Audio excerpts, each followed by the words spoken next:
And the theme for this month is the three jewels. And in a way, you couldn't get more basic or more essential in Buddhism. The three jewels, and that's what I could be talking about. The three jewels are the three most precious things in Buddhism. And all Buddhist schools agree on this.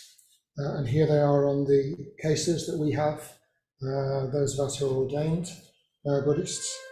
And so I was thinking a lot about jewels. What are jewels? Why are they used as a symbol? So jewels are precious things. Jewels are beautiful things. Jewels are worn by people with fabulous clothes in the 19th century in Bridgerton and all that kind of thing. Now, I've got a mala, this is called a mala, which is made of amber here. So that's my particular jewel associated with my own meditation practice. And I do really like them. And these three particular jewels that I'll be talking about today are crucial to understanding what Buddhism is about. They are completely fundamental, as I say, they're central to all the schools of Buddhism all over the world. But also they help you decide whether or not you're a Buddhist. And I wanted to talk about that a little bit later on. What is a Buddhist? Because in most religions, membership of the religion is defined by a sort of an allegiance, by a sort of a confession of belief. This is what I believe. But you don't get that in Buddhism. So that is really interesting. What is it that makes somebody into a Buddhist? It'd be interesting to know how many people am I a Buddhist even? Is the Buddha a Buddhist? Is an interesting question. I'll come to that later on. Now, I was ordained into a Buddhist order, the Ratnaprabha Buddhist order, way back in 1982 on a long 3-month retreat in Tuscany, in Italy, in an old monastery. And as part of my ordination, I was given a Buddhist name. And my Buddhist name is Ratnaprabha. And that means the radiance of the jewel. Ratna is the word for jewel. We're known as the Ratna Buddhist community, the Buddhist community of the three jewels. And one of the other people, one of the team on that ordination retreat, also had Ratna in his name. And his name was Ratnaketu, which means jewel comet. So when we came back to London, we decided we'd try and work out what that meant. Why did we have this element in our name? Why had our preceptor given us this element in our name? What was it about jewels that makes them so valuable, so magical, so alluring? How were we going to find out? Obvious. There's an obvious way of finding out. Go to the Tower of London, look at the crown jewels. So that's what we did. So we went off down, you go down into the dark underground, into the chamber where the crown jewels are on display. And I can remember there was this huge ruby called the Black Prince's Ruby. There was also what I think is the largest cut diamond in the world, known as the Star of Africa. But what struck me the most, actually, has anyone here been to see the crown jewels? You probably go as a kid sometimes. Like, yeah, a few people have seen them. What struck me most was the Queen Mother's crown, which wasn't the most spectacular thing there. But the thing about it was that the whole surface of the crown was made of diamonds, hundreds and hundreds, maybe even thousands of diamonds. And it's just astonishing to look at. They're all very small ones, but just really astonishing to look at that. And I could see why people pay millions for diamonds, why they even kill for diamonds. Because they're just like nothing else to look at. They call it fire, I think, don't they? Fire in a jewel, to do with the very high refractive index of diamonds. It's not like a shard of glass. Here we've got these imitation jewels on the shrine. Little beads of glass. They're all right. But if anyone here is a billionaire and would like to give us some diamonds, actually probably we'd sell them and do something more useful with them, but still,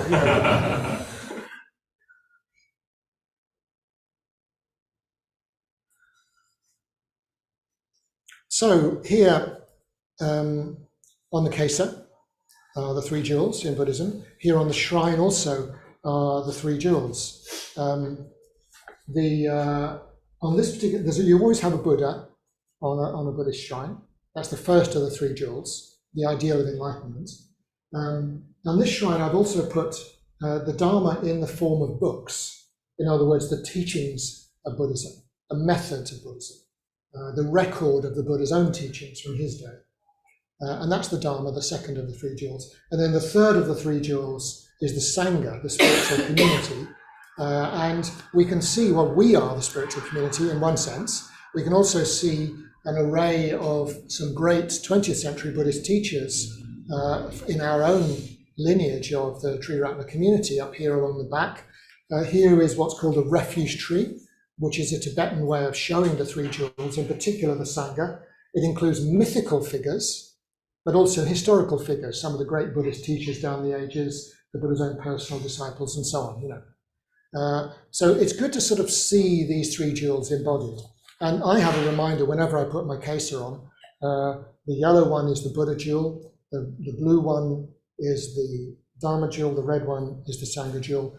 They're resting on a lotus, and they are flaming. And that's interesting, that symbolism there, because we have the rather hard and glittery symbolism of the jewel, the wonderful, precious, alluring thing, But also we have the soft, organic symbolism of the lotus. And so you may know one of the most popular of all the Buddhist mantras, Om Mani Padme Hum, means Om, jewel, lotus, Hum. And it's the sense that everybody's heart contains the jewel of enlightenment, and that needs to organically, gradually open in the light of teachings and Dharma and practice and so on, So it's a very beautiful symbol of human unfolding. If you imagine your heart is like that lotus blossom, gradually unfolding and revealing the jewel inside. So the Buddha jewel, first of all. The Buddha is the man who founded Buddhism 2,500 years ago in India. But he realized that anybody with enough practice could reach the same enlightenment that he had. So he taught it. He said, look, this is how you do it. And those teachings were the second jewel, the Dharma jewel. So they are methods. The Dharma means how you do it. So it's all very well having the sense, oh, isn't the Buddha wonderful? Wouldn't it be wonderful, to meet an awakened person, that kind of thing. But then what he says is, look, it's not to do with meeting an awakened person, it's to do with becoming one. It's to do with waking up. That's the Dharma jewel. And then the people who practiced together and supported each other during the Buddha's lifetime and afterwards, they became the Sangha jewel, the community. So these jewels, they're attractive ideals, they're admired from a distance, but they're also something profoundly emotionally moving as well through their beauty, seen as wonderful, seen as valuable. But also the jewels are something more personal. And that's really mainly what I want to talk about a bit later on. But let's just go into them one by one for now. And what we're going to be doing over the autumn period is the next month of teachings will be on the Buddha in October. And then in November, we'll start on the Dharma. And in December, we'll start on the Sangha. So we'll try to go into these because they're the whole of Buddhism, really. The whole of the Buddha is there in those three jewels. Now, a few weeks after his enlightenment, under the Bodhi tree, the Buddha was walking down the road. He was heading off to meet some old friends to see whether he could teach them the Dharma. And he encountered a Brahmin, a learned Brahmin, whose name was Dona the Brahmin. And it's quite an interesting encounter. To put it in contemporary terms, this Brahmin was really struck by the Buddha. He'd just been enlightened, so he was sort of full of some incredible charisma or presence. And the Brahmin thought, this is not an ordinary human being. So he said, who are you? And as I say, to put it in contemporary terms, he said, are you some kind of superhero?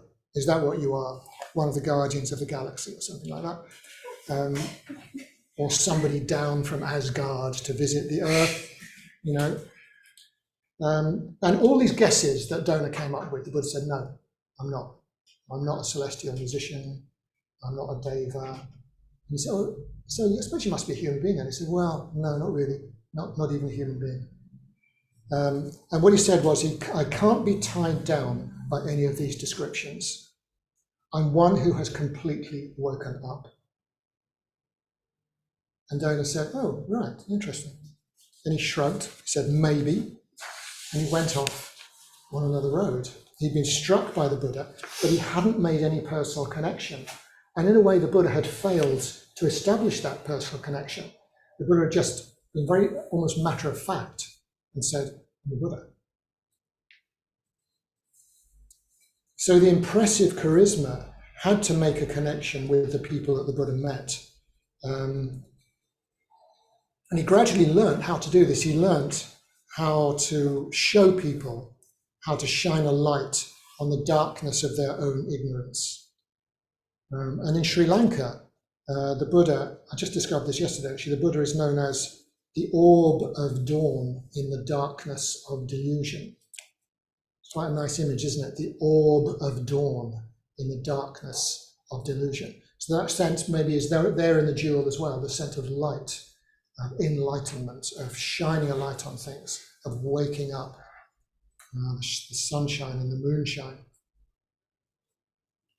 But the Buddha jewel doesn't have to be just the man who founded Buddhism. There are lots of mythical Buddhas, for example. There are Buddhas of the West and the East, Buddhas of the North and of the South. They've got different colors and different attributes. There are inspiring historical Buddhas, great enlightened teachers in the different Buddhist traditions, in different countries down the ages. So maybe we can see the Buddha, or at least fragments of the Buddha, in the people we admire. We can actually look deeply into another person when we get to know them well, and we can recognize those enlightened qualities, even if only in germinal form, in those people. And that can be really, really inspiring. But maybe there's another meaning of the Buddha, which I would personally say is more important than any of these. And this is the Buddha as you, as your own potential. The Buddha nature within is what it's called traditionally. So the founder of Zen Buddhism in China was a guy called Huineng. And what he said was, when you go for refuge, I'll be saying later about the idea of going for refuge to the jewels. When you go for refuge, take refuge in the three jewels of your own nature. The three jewels of your own nature. The Buddha is enlightenment, the Dharma is truth, the Sangha is purity. Take refuge in the Buddha within yourselves. And elsewhere he talks about the future perfect Buddha of one's own physical body. This very body, the Buddha, is another phrase from Zen Buddhism. And I think this is really interesting. You know, you can be misled by that idea. You think, oh, well, if I'm already a Buddha, right, everything's fine, isn't it? And then you think, oh, but actually it's not fine, is it? I do need to work. It's a potential thing, but I do need to work on it. And what about the Dharma? So that's the meaning of the word Buddha. What about the Dharma? The Dharma is not just a pile of books. The Dharma is primarily a path, the path that takes you from where you are now towards awakening. It's the body of teachings that help with that process. All the different teachings that come down the ages, which are still being generated today. It's not that there's one sacred, fundamental scripture that everyone just has to go back to something 2,500 years old. It's constantly being generated. So it's the practice of the way as well as the body of the teachings. And it's also the realizations that result from that, the realization of reality and of truth. And if you want to be a little bit philosophical about it, the Dharma is the orderliness inherent in nature, the basic pattern in which phenomena occur under conditioned arising. In other words, the Dharma is the pattern that you can see in the world, which you can tap into in order to become a more complete and a freer person, if that makes sense. We're not going against nature in doing that. In a sense, we're not, at least. What we're doing is we are tapping into a genuine potential that everybody has. And it's important to recognize that in yourself, but it's also important to recognize it in others.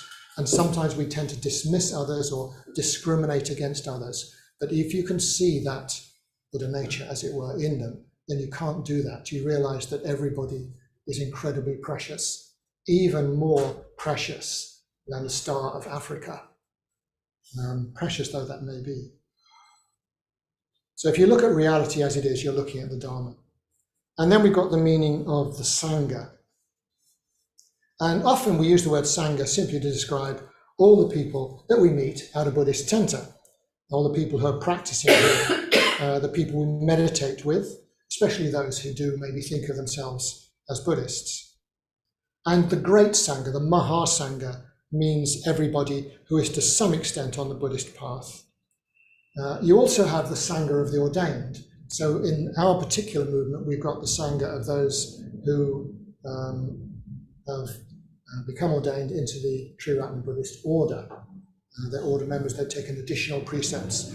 They've decided to make the Dharma definitely the most essential thing in their life. And in Buddhist countries, you often find that word Sangha is just used to apply to monks. But actually, even from the very beginning, Sangha was more than just monks. But these are not the most important meaning. None of these are the most important meaning of the Sangha. The most important meaning of Sangha, from a Buddhist point of view, is what's known as the noble Sangha, the noble Sangha. And what that means is those people who have some degree of real deep realization. And those are the ones who are revered from history, maybe from the present, people that you meet that you feel have some deep degree of realization. The door to enlightenment is open before them, even if they're not quite there yet. So that's known as the noble Sangha. So in case you're not familiar with words, I'll just write them up here. The three jewels are the Buddha, the Dharma, and the Sangha.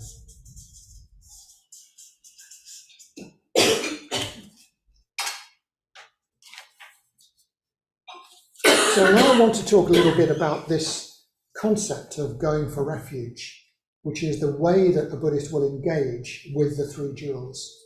I hope there'll be a bit of time for questions at the end, by the way, so just memorize if you've got any questions about all this, and I'll see what I can do with them. Because really, what the jewels mean for Buddhists is they are refuges, which is a slightly problematic idea. And a refuge is a place of safety, a place of security that you can resort to in times of danger. And if you're a refugee, you're somebody who's in an unsafe, dangerous situation, and you've actually had to flee that, and you've sought somewhere where you can be more safe.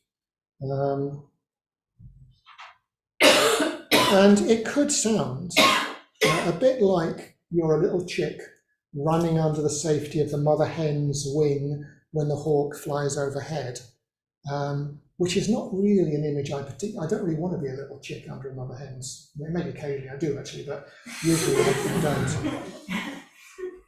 Because the real meaning of refuge is not as a place to hide. And I was thinking of an image for this. I don't know how well this image works, but and this is going to really stretch your imagination. So imagine that you lived in the Highlands of Scotland, but you were not a human being, but you were an eagle chick that had just emerged from the egg. And around you were three other chicks. And then there was your mother eagle and father eagle coming in with little bits of bloody rabbit and things to sort of stuff down your throat. There you are, you're a little eagle chick. What is your refuge? Your refuge is your nest. There's this nest around you, giving you safety. The ledge high up in the mountain, which is keeping you safe. Your refuge is the mother eagle and the father eagle, looking after you, bringing you food, and all that kind of thing. So that's your basic little tiny chick refuge. But how long does that last? What's going to happen after a while? After a while, you start to take an interest and you realize that you're growing. You're looking over the edge of the nest. You're big enough now to look over the edge of the nest. You're watching your mother and father eagle flying off into the expanse of the sky, this wonderful sense of soaring and flying through the sky. And you think, I wonder if I could ever do that. So now your refuge has changed a bit. Your refuge has become the sense of becoming a grown-up adult flying eagle. But then eventually your refuge evolves even from that, because at first you're being taught how to fly by your parents, you're constantly with them, you're scared of all sorts of new things that you're discovering, you're not very good at the flying.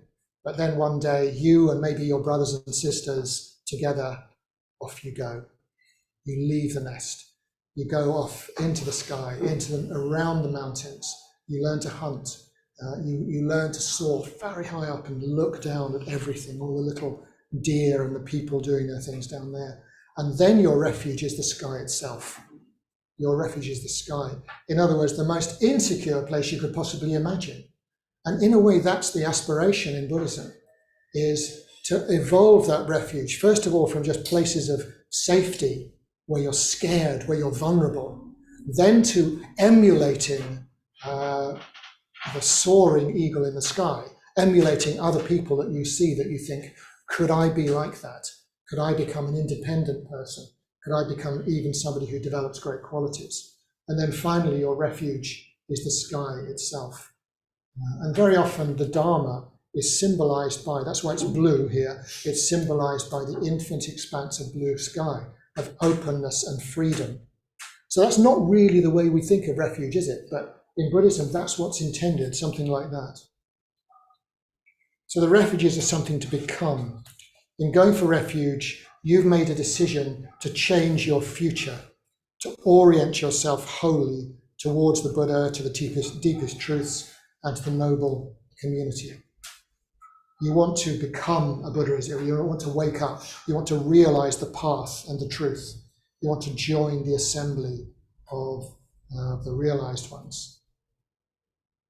So this is the way the Buddha described refuge. This is in a way maybe the very earliest mention of it when he was teaching in his own lifetime. And he says in the Dhammapada, gripped by fear, people go to sacred hills and woods and groves, trees and shrines, but these are not a safe refuge. They're not the best refuge. Not by going there is one freed from all suffering. One who goes for refuge to the Buddha, to the Dharma, and to the spiritual community, and one who sees with perfect wisdom the Four Noble Truths. This is a safe refuge. This is the best refuge. Having gone to such a refuge, one is released from all suffering into the freedom of the sky, as I said. So it's a crucial decision in a way. Am I going for refuge to the Three Jewels? In other words, am I committed to moving towards awakening, using all the Dharma that helps with that in the company and the inspiration and the guidance of the Sangha? So that's what going for refuge means. It means, maybe it's a better word for it, would be commitment, a decision. What are your priorities? That's the point. What are your highest priorities? And that's something probably we all need to think about that. I'm not saying your priorities should be Buddhist ones, but it's just sometimes we need to think, what is most important in my life? When I was ordained, I think that was the moment when other Buddhists recognized that in me, that had now become the most important thing for me. Gripped by fear, people go to sacred shrines, in that Buddha quote. Well, what the Buddha noticed was that everybody is seeking refuge all the time, actually. That, we are naturally alone, insecure, vulnerable, all that kind of thing. And we are seeking refuge, a refuge in distraction sometimes. We're afraid of the challenges and the suffering of life. We want to find a way out. But usually the refuges that we seek, this is the sense from Buddhism, may work for a while, but they don't work ultimately. Maybe just temporarily. So to mention three broad areas where we look for refuge, but where we probably get disappointed. And I'd be interested to know what you think about this. Okay, where do we go for security? Number one is career and status.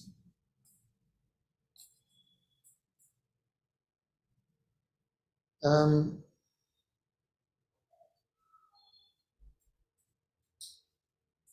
then the second, our role as well, maybe the role, career, status, role. But also then number two is our opinions, our political allegiances, our views. And then finally, there are the people who we're strongly attached to, maybe our parents, maybe our children, maybe our partner, and so on. So inevitably, we're going to put energy into these areas. We're going to put energy into our career. We're going to put energy into our allegiances and our views. We're going to put energy into our personal attachments, inevitably. I'm not saying we shouldn't do that. But we mustn't expect too much from them. If we think that is going to provide all the meaning of your life, eventually you'll be very disappointed. As you probably know, you have somebody who's always had meaning in their career, and then they get made redundant or they have to retire. What is left? So you have to think about that, I think. And you can become bitter, you can blame others when your expectations aren't met. So very roughly, you could say that the Buddha refuge could displace that tendency towards role and career and status. The Dharma refuge could displace the ideological, the ideas refuge, and the Sangha refuge could at least become even more important than your immediate personal attachments to other people and your personal connections. Now you've got to watch this, particularly that last idea. It's a risky idea because a religious cult would tend to say to people, forget about your family, come and join us, we'll be your new family. And I don't think that is a very good idea at all. And I think family is very important. It needs to be looked after. But a real Sangha network in your life can make you more effective, it seems to me, as a partner, as a parent, even as a child of your parents as well, in my experience.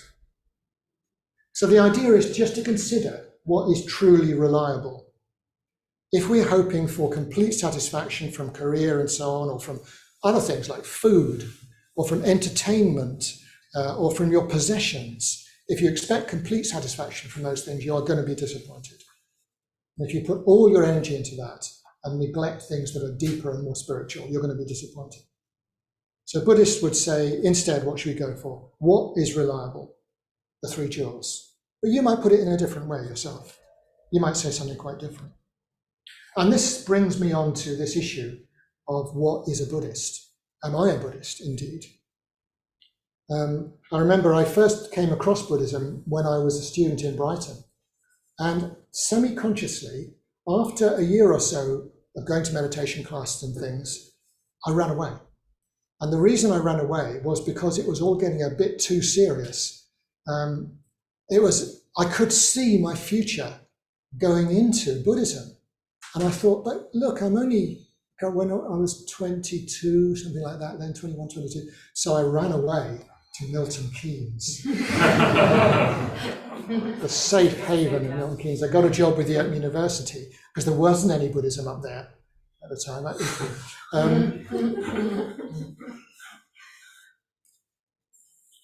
It's a bit unconscious, but it was this discomfort with the feeling of commitment in the sense that one day I would be ordained. But eventually I felt the loss. My meditation started getting shorter and shorter. I felt I missed connection with other Buddhists and the Sangha. I felt this was important. And in a more gradual, organic way, I reconnected again. And started actually coming down to the London Buddhist Centre from Milton Keynes. Anyway, that was me. That was my struggle with that sense of identity as a Buddhist and wondering if I was one or not and being rather scared about the sense of commitment. And it's interesting, have you ever been asked, especially if you've been coming to a Buddhist centre for a long time, but people say to you, are you a Buddhist? What is a Buddhist? What would you answer? That's quite a hard question. At first, though you're practicing meditation, maybe you're keen on Buddhist ideas, probably most people say, no, I'm not actually a Buddhist. I do go to the Buddhist centre, but I'm not actually a Buddhist. And I think it's really important that you don't have to be one to come here. In fact, the majority of people who come here would not say they're Buddhists. Let's say aren't Buddhists. And I think that is That's a good thing, not a bad thing. They don't want to identify as Buddhists at this stage. More to the point, they don't want to be identified by others with that label. It seems rather restricting, and probably people have many different interests, and Buddhism may just be one of them. And it might be rather embarrassing as well. And in Buddhism, you don't have the same formal conversion that you do in religions that with a god. You don't have the authority, you don't have the church, and so on in Buddhism. But it may be that after a while, you start to get very enthusiastic about your Buddhist practice and your Buddhist friends, and you're excited about what you've found. It's having a very valuable effect on you, maybe, and maybe you're keen to tell everybody how great it is. Meditation's wonderful. Buddhism makes loads of sense. And then you say, yes, I'm a Buddhist. I'm definitely a Buddhist, yeah. And then maybe you've been following Buddhist practices for years. You become part of the Sangha for a long time, and then you reflect again, am I a Buddhist? And for some people, it will be an identity that they feel comfortable with, maybe for life. But for others, at some point or other, you probably think, I don't really feel happy about being labelled. And what is a Buddhist anyway? Can I really claim to be a genuine follower of the Buddha and a member of the Sangha when I'm imperfect in many ways, when this centre is imperfect, our Sangha is imperfect, many flaws in it? And then what about later on? Imagine you'd followed the path right to the end and you'd become a Buddha. Would you be a Buddhist? So the goal of Buddhism is to become a Buddha. And that means stopping being a Buddhist. A Buddha is not a Buddhist. I can't really go into detail as to why that's the case, but a Buddha is not a Buddhist. So your aim, even if you become a Buddhist, your aim is to definitely not be one in the future. An enlightened person is simply an enlightened person. No label is adequate for that. And labels, categories can be very restricting. Buddhism isn't about particular beliefs. It's not about particular allegiances. So I hope that any Buddhist would recognize the genuine spirituality in somebody else, wherever they'd found it. Because according to Buddhism, everybody is capable of awakening. Everybody is capable of moving towards awakening. And the Dharma means something even more than my definitions earlier on. It means anything that helps towards awakening. The Buddha actually described it in this way. Anything that helps is the Dharma, he said. And the Buddha used an image of streams. He said, imagine, maybe you back up with the eagles. You go a little bit further down than the crags and you find these little streams. How am I going to find the ocean? How am I going to find the great river? What you do is, when you find a stream, you follow it downstream. And it joins with other streams. And it becomes wider and wider. And it flows faster and faster. And eventually you think, right, we're here, we're on our way, And you find the huge river, and you can see in the distance, on the horizon is the ocean. So this is the image one of the images the Buddha used for this gradual unfolding of the process, leading towards awakening. So when we're looking for practices and teachings that help us become more awake, more wise, more compassionate, it's like wandering around looking for that flowing water. And as soon as we find water that's flowing, we start to follow it. Don't just think, oh, maybe there's a nicer one a bit further over, and I don't know about this one, can't quite tell. You just use it, you follow the water. So this means someone could be genuinely going for refuge. They found these streams, but they are not a Buddhist. They never even heard of Buddhism, because everybody can do it. Everybody does find these streams. There are many of them in many different traditions. So you don't need to call yourself a Buddhist. And you don't need to be embarrassed about using the label if you want to. It's entirely up to you. I know members of our order who don't like to be labelled Buddhist, although they're very committed. However, there is a phrase, becoming a son or daughter of the Buddha, in the tradition, a follower of the Buddha.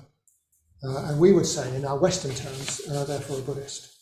And that thing isn't any particular belief or any declaration, it's not any allegiance, not any loyalty, it's an action. It's an ongoing action, an action that grows and blossoms, that shifts and changes over weeks and years.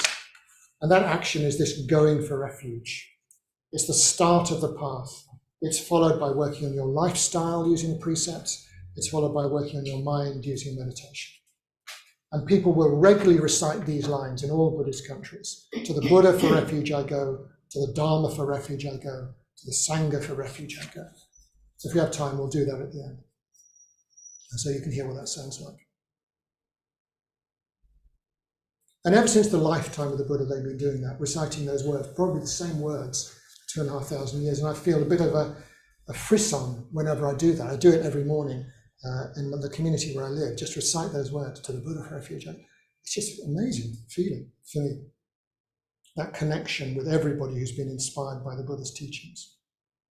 And True Ratna community, our own community, is particularly strong on emphasizing the centrality of that, of the going for refuge. Now, I was going to talk about the hidden refuges. I think maybe I'll just leave that now because I want to make sure we don't rush the end. But the hidden refuges, guhya is the word for hidden, sometimes known as the secret refuges or the esoteric refuges, are the personal equivalents of the three jewels in your own life. So I'll tell you briefly what they are, and you can investigate them more if you want to. The first of the refuges on a personal level is the refuge, and this is from the Tibetan tradition, so some of the words are Tibetan, is the Lama refuge. And this means our personal contact with actual admired people, or maybe one admired person, someone who is in a way far enough along on the path that we really can learn a lot from them. And there's a personal Buddha refuge, rather than the historical Buddha or the mythical Buddha. You've got some personal connection. They won't be perfect, of course, but at least they're there and you can build a personal relationship with them. And then the Dharma refuge becomes what's called the Yidam. And the Yidam originally actually means the visualization practice that you take on, but particularly in more general terms, it means your personal practice. The Dharma is enormous. There's loads of practices, loads of teachings there. But what is your meditation? What is it that you do when you sit down in the morning? That is the Dharma for you. And then the Sangha refuge is known as the Darkini. And this is an image of a Darkini, a red Darkini. She's a naked sky dancer. Darkini literally means a walker in the sky. And what this refers to is the essence of communication. The Sangha refuge is not just all Buddhists. It's not even all famous Buddhists. It's not even everybody who comes to this center. The Sangha refuge for you is in personal communication, in the value of making connections with other people who are also practicing as well. And that's symbolized by the Darkini, the sky walker or the sky dancer. So yes, I won't say any more about that now. But I hope you've got a sense now of the three jewels, the Buddha, the Dharma, and the Sangha. And I thought we could finish with a demonstration of the traditional Buddhist recitation of going for refuge, the three jewels and the 5 precepts. And the words to this mean, to the Buddha for refuge I go, to the Dharma for refuge I go, the Sangha for refuge I go, second time, a third time, and then we have the 5 precepts, starting with the precept of not harming living beings. So we'll do that in Pali. Those of you who know it, just join in. Otherwise, just listen. We'll do that in Pali, followed by the precepts in English. And then there should be a little time for questions, I hope. Yes.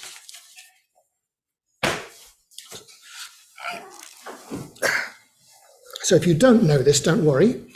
Even if you do know this, you don't have to join in, but just listen. This is what you will hear in different tunes, different ways of chanting, or wherever you go in the Buddhist world. I have a friend who was with a Taiwanese Buddhist group, and they said, hang on, I recognize that. The tune's different, but Buddhang Saranam Gacchami. To the Buddha for refuge I go.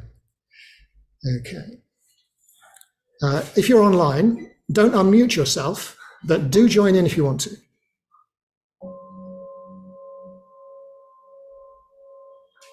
Namo tassa bhagavato arahato samma sambuddhassa. Namo tassa bhagavato arahato samma sambuddhassa. Namo tassa bhagavato arahato Samma buddhassa. Buddhang saranang gacchami. Dhammang saranang gacchami. Sanghang saranang gacchami. Dutiyampi buddhang saranang gacchami. Dutiyampi dhammang saranang gacchami. Dutiyampi sanghang saranang gacchami. Tatiyampi buddhang saranang gacchami. Tatiyampi dhammang saranang gacchami. Tatiyampi sanghang saranang gacchami. Panatipata veramani sikkhapadang samadhyami. Adinadana veramani sikkhapadang samadhyami. Kamesu mechachara veramani sikkhapadang samadhyami. Musavada veramani sikkhapadang samadhyami. Suramerya majja pamadatana veramani sikkhapadang samadhyami. Sadhu, sadhu, sadhu. With deeds of loving kindness, I purify my body. With open-handed generosity, I purify my body. With stillness, simplicity, and contentment, I purify my body. With truthful communication, I purify my speech. With mindfulness clear and radiant, I purify my mind.